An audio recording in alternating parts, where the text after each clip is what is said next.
The Senate has expressed disappointment over the conduct of a section of Cabinet Secretaries whom it accuses of ignoring invites to the plenary. Senators took issue with Foreign and Diaspora Affairs Cabinet Secretary Musalia Mudavadi for failing to show up to respond to questions, and Gender Cabinet Secretary Aisha Jumwa for rescheduling the meetings.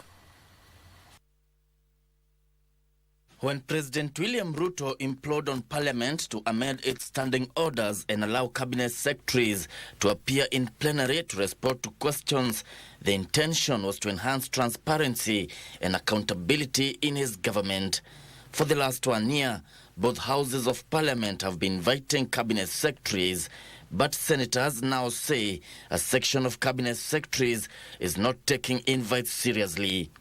This behavior by CS Aisha Jumwa is something that I find quite astounding, because while ministers and her colleagues have been before this House 3, 4, 5 times, her and the Prime Cabinet Secretary are the two ministers that have never set foot in the Senate.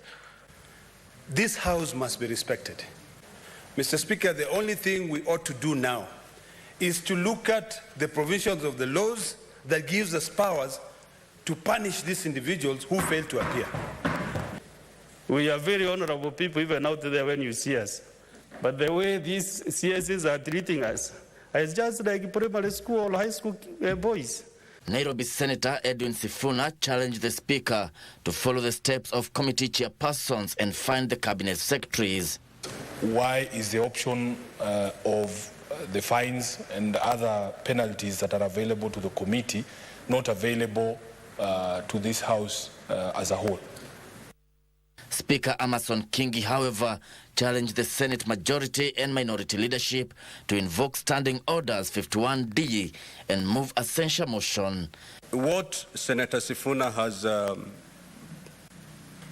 alluded to is very valid, and it is something that next Tuesday, as we sit as SBC, we'll put our heads together so that we neaten out the procedure on how this House can resolve on imposing a fine to a Cabinet Secretary who has failed to attend.